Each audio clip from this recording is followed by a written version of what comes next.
స్వాతంత్ర దినోత్సవం సందర్భంగా నిన్న సాయంత్రం రాజ్భవన్లో ఎట్ హోమ్ కార్యక్రమం ఆహ్లాదకర వాతావరణంలో జరిగింది. గవర్నర్ జస్టిస్ అబ్దుల్ నజీర్, ఆయన సతీమణి సమీర్ నజీర్ తేనెటి విందిచ్చారు. ముఖ్యమంత్రి చంద్రబాబు, ఆయన సతీమణి భువనేశ్వరి సహా పలువురు ప్రముఖులు హాజరయ్యారు. స్వాతంత్ర దినోత్సవం సందర్భంగా నిన్న సాయంత్రం రాజ్భవన్లో ఎట్ హోమ్ కార్యక్రమం ఆహ్లాదకర వాతావరణంలో జరిగింది. గవర్నర్ జస్టిస్ అబ్దుల్ నజీర్, ఆయన సతీమణి సమీరా నజీర్ తేనెటి విందు ఇచ్చారు. ముఖ్యమంత్రి చంద్రబాబు, ఆయన సతీమణి భువనేశ్వరి సహా పలువురు ప్రముఖులు హాజరయ్యారు. రాష్ట్ర హైకోర్టు ప్రధాన న్యాయమూర్తి జస్టిస్ ధీరజ్ సింగ్ ఠాకూర్ దంపతులు, హైకోర్టు న్యాయమూర్తులు, ఉప ముఖ్యమంత్రి పవన్ కళ్యాణ్, పలువురు మంత్రులు, ఎంపీలు, ఎమ్మెల్యేలు, సీనియర్ అధికారులు, పద్మ పురస్కార గ్రహీతలు, వివిధ రంగాలకు చెందిన ప్రముఖులు పాల్గొన్నారు. రాజ్భవన్లోని పచ్చిక బయల్లో సాయంత్రం 5 గంటలకు మొదలైన కార్యక్రమం గంటపాటు సాగింది. తొలుత సీఎం చంద్రబాబుకు CS Neerab Kumar Prasad, DGP Dwaraka Tirumala Rao, governor కార్యదర్శి హరిజవహర్ లాల్ పుష్పగుచ్చాలతో స్వాగతం పలికారు. గవర్నర్ వచ్చాక చంద్రబాబు, పవన్ కళ్యాణ్ ఆయనకు పుష్పగుచ్చాలు అందజేసి స్వాగతం పలికారు. గవర్నర్ అన్ని టేబుళ్ల వద్దకు వెళ్లి అతిథుల్ని ఆప్యాయంగా పలకరించారు. Governor, CJ, CM, deputy CM ఒకే టేబుల్ వద్ద కూర్చున్నారు. మంత్రులు నారా లోకేష్, నాదెండ్ల మనోహర్, కొల్లు రవీంద్ర, ఎంపీలు Balashowry, Kesineni Sivanath, Bharatiya Janata party MLA Sujana Chowdary, Telugu Desam party రాష్ట్ర అధ్యక్షుడు పల్లా శ్రీనివాసరావు, పీసీసీ అధ్యక్షురాలు వైఎస్ షర్మిల, సిపిఐ రాష్ట్ర కార్యదర్శి కె రామకృష్ణ తదితరులు ఇచ్చేశారు. లోకేష్, షర్మిల పరస్పరం అభివాదం చేసుకున్నారు. మాజీ ముఖ్యమంత్రి వైఎస్సార్ కాంగ్రెస్ పార్టీ అధ్యక్షుడు జగన్ ఎట్ హోంకు హాజరు కాలేదు. ఈ కార్యక్రమానికి అన్ని పార్టీల అధ్యక్షులను ఆహ్వానించడం, రాజకీయాలకు అతీతంగా వారంతా రావడం ఆనవాయితీగా వస్తోంది. జగన్ దూరంగా ఉండగా వైఎస్సార్ కాంగ్రెస్ పార్టీ నుంచి ఇతర ప్రజాప్రతినిధులు ఎవరూ హాజరు కాలేదు. సంపద ఉన్నవారు అట్టడుగున ఉన్నవారికి సాయం చేసి సమానంగా తీసుకురావాలని ముఖ్యమంత్రి చంద్రబాబు సూచించారు. అందుకే జన్మభూమి 2.0 ప్రారంభిస్తున్నట్లు ప్రకటించారు. అన్నా క్యాంటీన్ ట్రస్టుకు విరాళాలు పంపాల్సిన వారు ఎస్బీఐ ఖాతా number 378181650997, IFSC code SBI number 00205441కు అందించాలని సీఎం పిలుపునిచ్చారు.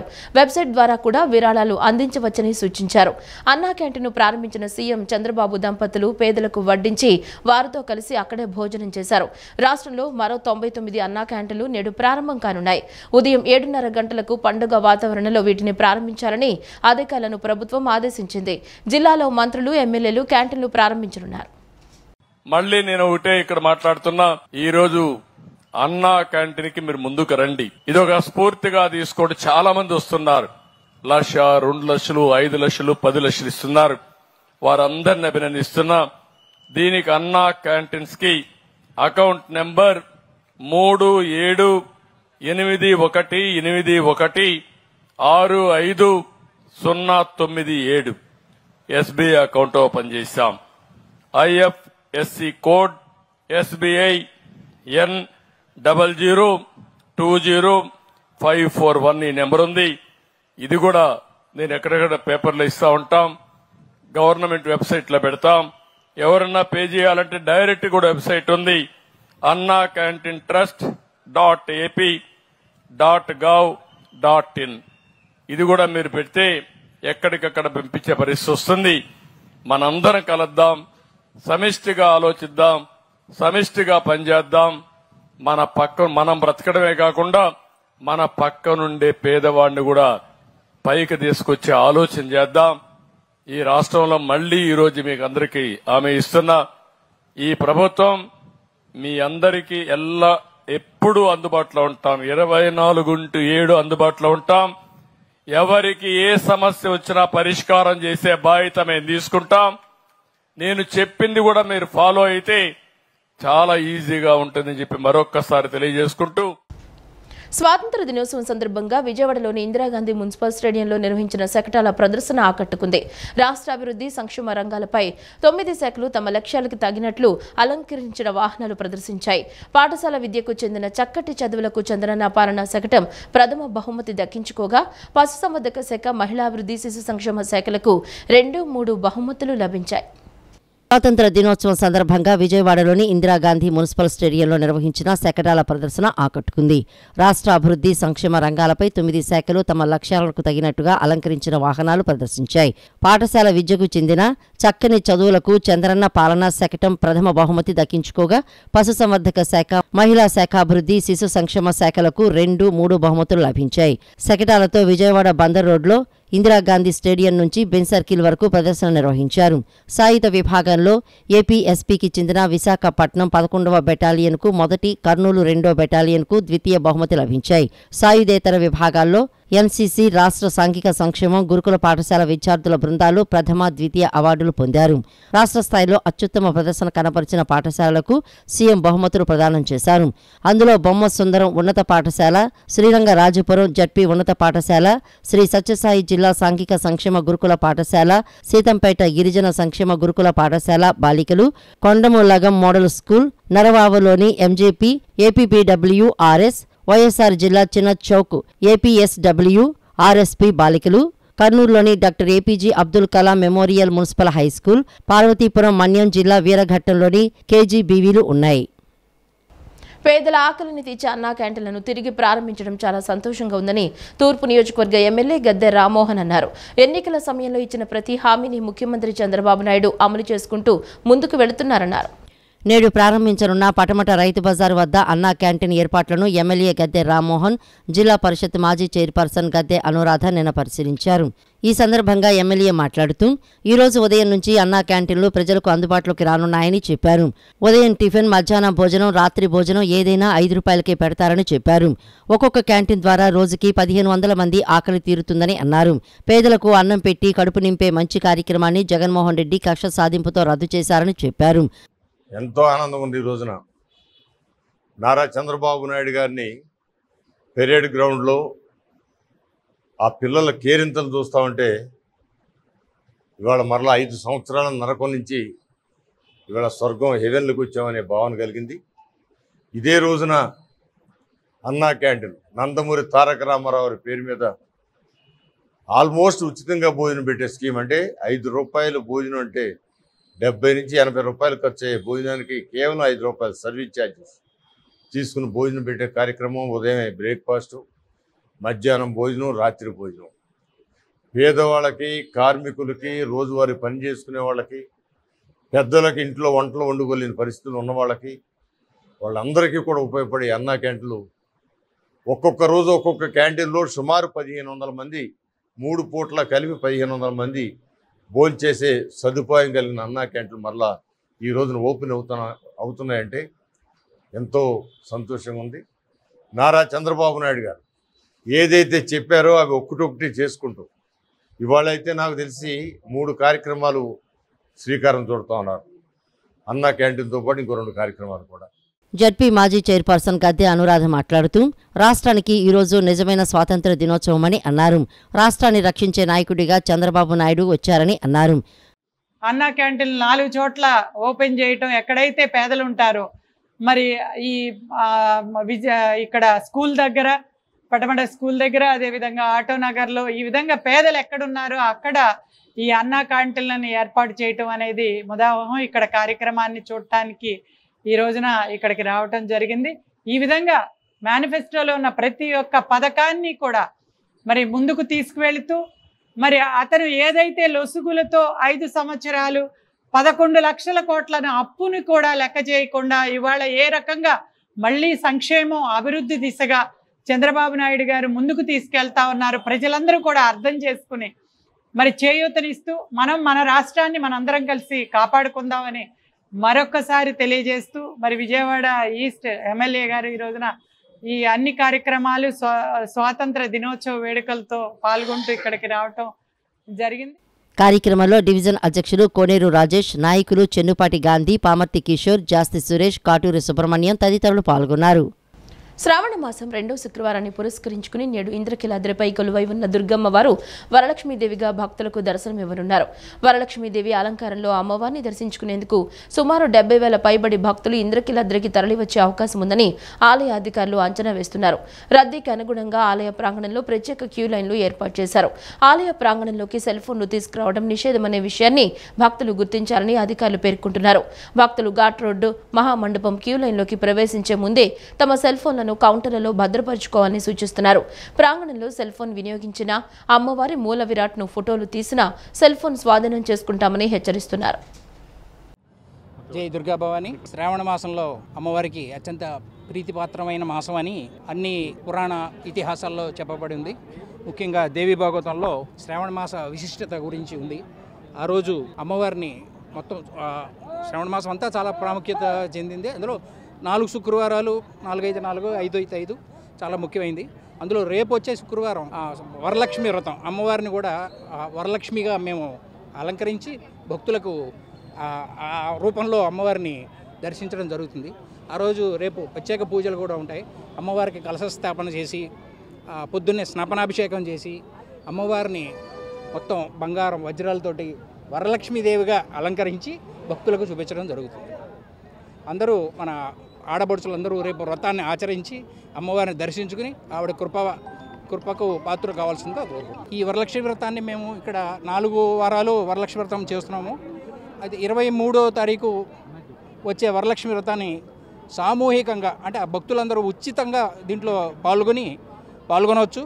పూజా ద్రవ్యాలు అవి కూడా మేమే దేవస్థానం తరఫున సమర్పించడం జరుగుతుంది. మీరు భక్తులు వచ్చి విరివిగా పాల్గొని అమ్మవారి కృపకు పాత్ర కావాల్సిందిగా కోరుతున్నాం. జై దుర్గా భవాని.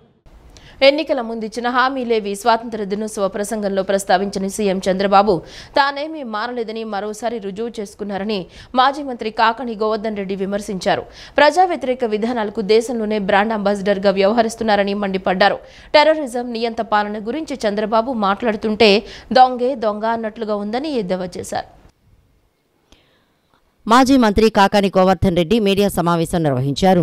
సమావేశంలో ఆయన మాట్లాడుతూ తల్లికి వందనం అంటూ ఈ ఏడాదికి ఎగనామం పెట్టిన పథకానికి స్వాతంత్ర వేడుకల్లో శకటం ప్రదర్శించడం విడ్డూరంగా ఉందన్నారు. ఎన్నికల ముందు ఇచ్చిన హామీలపై తన ప్రసంగంలో ఊసెత్తని చంద్రబాబు రెడ్ బుక్ పాలనకే మొగ్గు చూపుతున్నట్లుగా సంకేతాలు ఇవ్వడం దారుణమన్నారు. 14 ఏళ్లు సీఎంగా ఒక్క మంచి పని చేయని ఆయన ఇప్పుడు 16 మంది సీనియర్ ఐపీఎస్లను వేధిస్తున్నారని, ఇది సీఎం అనైతిక పాలనకు పరాకాష్ట అని కాకాని మండిపడ్డారు. ఇదే పంథాలో కొనసాగితే చంద్రబాబు నుంచి ప్రజలు స్వాతంత్ర్యం తెచ్చుకునే పరిస్థితి త్వరలోనే వస్తుందని హెచ్చరించారు. ఇక అన్నా క్యాంటీన్లు తిరిగి ప్రారంభిస్తున్నట్లు ఆర్భాటంగా ప్రచారం చేస్తున్నారని, అందులో భారీ ఫోటోలు నీవి, విరాళాలు ప్రజలవా అని బాబును ప్రశ్నించారు. పథకాలు ఎత్తేసి పేదవాడికి పప్పన్నం పెడుతున్నారని, అది కూడా ప్రభుత్వం సొత్తుతో కాకుండా విరాళంతో చేయటం విడ్డూరమని అన్నారు. ఇక రాష్ట్ర అప్పులు 14 లక్షల కోట్లంటూ పదే అబద్దాలు వల్లించే చంద్రబాబు దమ్ముంటే వాటిని నిరూపించాలని కాకాని డిమాండ్ చేశారు. ఎన్నికల ఫలితాలు వెలువడిన రోజు నుంచే టీడీపీ నేతలు యథేచ్ఛగా ఇసుక దోపిడీ చేస్తున్నారని, ఏకంగా 40 లక్షల టన్నుల ఇసుకను స్టాక్ యార్డుల నుంచి మాయం చేశారని ఆరోపించారు. ప్రజలందరూ గమనిస్తున్నది చంద్రబాబు నాయుడు ఎన్నికలకు ముందు ఇచ్చినటువంటి సూపర్ 6 హామీలు. ఆ సూపర్ 6 హామీల గురించి చంద్రబాబు నాయుడు ఏదన్నా మాట్లాడతాడానంటే ఏమీ వాటి గురించి మాట్లాడలేదు. తనకి ఏమీ పట్టనట్టుగా, తను అటువంటి హామీలు ఏమీ ఇవ్వనట్టుగానే వ్యవహరించాడు తప్ప ఎక్కడా కూడా సూపర్ 6కి సంబంధించి ఆ హామీలకు సంబంధించి నేను ఈ హామీలు ఇచ్చాను, ఇదిగో ఈ విధంగా నిలబెట్టుకుంటున్నాను అనేటువంటి ఒక రోడ్ మ్యాప్ కానీ, దానికి సంబంధించి ఒక ప్రణాళికని కానీ ఏది కూడా ఈరోజు ప్రకటించలేకపోయాడు. ఈరోజు జగన్మోహన్ రెడ్డి గారి మీద మేము కక్ష కట్టాం, కక్షపూరితంగా వ్యవహరిస్తాం, రాజకీయ వేధింపులుంటాయి, కక్ష సాధింపులకు పాల్పడతాం అనేటువంటి పరోక్షంగా ప్రత్యక్షంగా సంకేతాలు ఇచ్చాడు తప్ప ప్రజలకు ఎటువంటి మేలు చేస్తాం అనేటువంటి ఆలోచన ఎక్కడా చేసినటువంటి దాఖలాలు లేవు.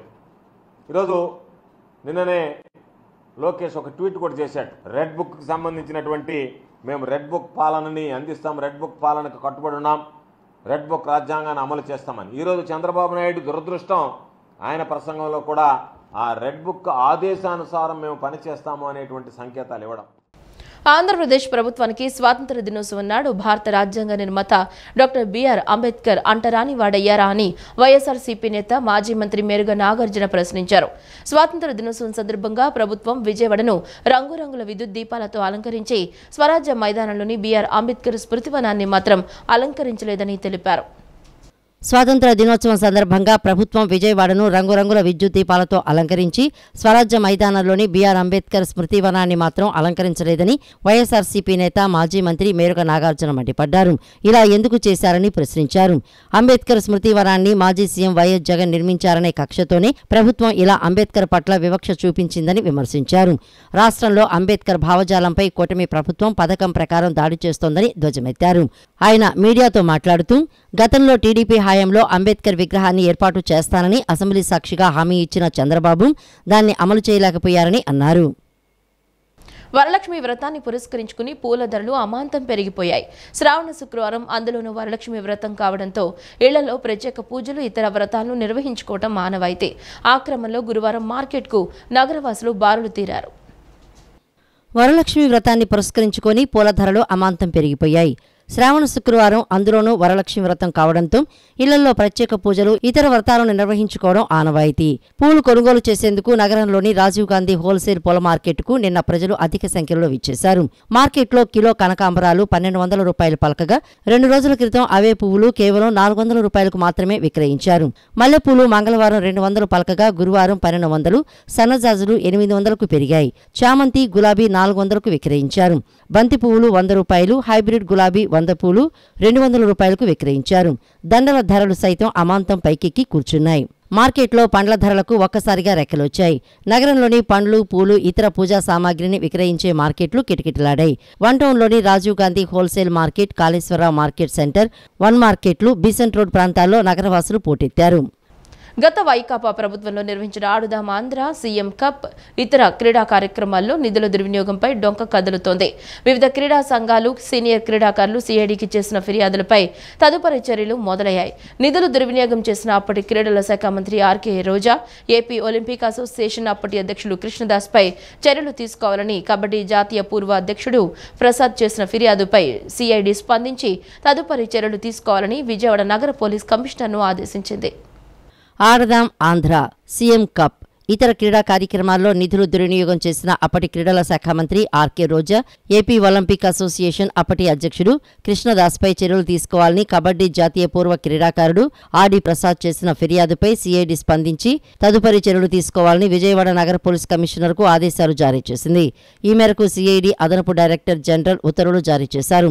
సార్వత్రిక ఎన్నికల ముందు 150 కోట్లతో నిర్వహించిన ఆడదాం ఆంధ్ర కార్యక్రమంలో భారీగా నిధులు దుర్వినియోగమైనట్లు ఇప్పటికీ పెద్ద ఎత్తున ఫిర్యాదులు వస్తున్నాయి. నాసిరకం క్రీడా కిట్లు కొనుగోలు చేసినట్లు ఆరోపణలు వెల్లువెత్తాయి. పోటీలు నిర్వహిస్తున్న సమయంలోనే క్రికెట్ బ్యాట్లు విరిగిపోవడం ద్వారా వాటి నాణ్యతలో డొల్లతనం అప్పట్లోనే బయటపడింది. జెర్సీల కొనుగోలు నుంచి క్రీడాకారులకు కల్పించిన భోజనంలోనూ నిధులు స్వాహా చేశారన్న ఆరోపణలు వచ్చాయి. ఈ వ్యవహారంపై విచారణ చేయించి బాధ్యులపై చర్యలు తీసుకుంటామని ప్రస్తుత క్రీడా శాఖ మంత్రి రాంప్రసాద్ రెడ్డి సైతం ప్రకటించారు. టెండర్ల ప్రక్రియ, వర్క్ ఆర్డర్ ఇచ్చిన క్రీడా పరికరాలు ఎన్ని, రాష్ట్రానికి వచ్చినవి ఎన్ని, క్రీడాకారులకు ఇచ్చినవి ఎన్ని, వాటిలో నాణ్యత తదితర అంశాలపై సమగ్ర విచారణ చేయించడం ద్వారా వాస్తవాలు వెలుగులోకి రానున్నాయి. ఆ దిశగా ప్రభుత్వం చర్యలు తీసుకోవాలని, అందుకోసం సీఐడీ విచారణకు ఆదేశించాలని క్రీడాకారులు కోరుతున్నారు. రాష్ట్ర వ్యాప్తంగా ప్రజలు ఉక్కపోతతో అల్లాడుతున్నారు. వర్షాలు అధికంగా ఉన్న కోస్తా జిల్లాలతో పాటు కనీస వర్షపాతం నమోదు కాని రాయలసీమ జిల్లాల్లోనూ ఇదే పరిస్థితి నెలకొంది. పగటిపూట ఉష్ణోగ్రతలు పెరిగాయి. రాయలసీమ జిల్లాల్లో సగటున 35 డిగ్రీల ఉష్ణోగ్రత, కోస్తా, ఉత్తరాంధ్ర జిల్లాలో 34 డిగ్రీల ఉష్ణోగ్రత నమోదవుతుంది. తాజా ఉష్ణోగ్రతలు వేసవిని తలపిస్తున్నట్లు జనం వాపోతున్నారు. ద్రోణి ప్రభావం వల్లే ఉష్ణోగ్రతల్లో తీవ్ర మార్పులు ఉంటాయని, బంగాళాఖాతంలో పీడనం తగ్గినప్పుడు గాలిలో తేమ శాతం పెరుగుతుందని, దీనివల్ల ఉష్ణోగ్రతలు ఓ మోస్తరుగా ఉన్న ఉక్కపోత ఎక్కువగా ఉంటుందని శాస్త్రవేత్తలు చెబుతున్నారు. రాష్ట్ర వ్యాప్తంగా ప్రజలు ఉక్కపోతతో అల్లాడుతున్నారు. విజయవాడ, విశాఖపట్నం, రాజమండ్రి, కాకినాడ, అనంతపురం, కర్నూలు తదితర ప్రాంతాల్లో ఉక్కపోత మరింత ఎక్కువగా ఉన్నట్లు వాతావరణ శాఖ చెబుతోంది. ఉక్కపోత కారణంగా వేసవి తరహాలో గృహ విద్యుత్ వినియోగం పెరిగినట్లు తెలుస్తోంది. రాష్ట్ర వ్యాప్తంగా ఏసీల వినియోగం ఆగస్టులో తీవ్రంగా పెరిగినట్లు తేలింది. రానున్న 2 రోజుల్లో బంగాళాఖాతంలో అల్పపీడన ద్రోణి ప్రభావం కారణంగా రాష్ట్ర వ్యాప్తంగా ఇలాంటి పరిస్థితి నెలకొందని వాతావరణ శాఖ అధికారులు చెబుతున్నారు.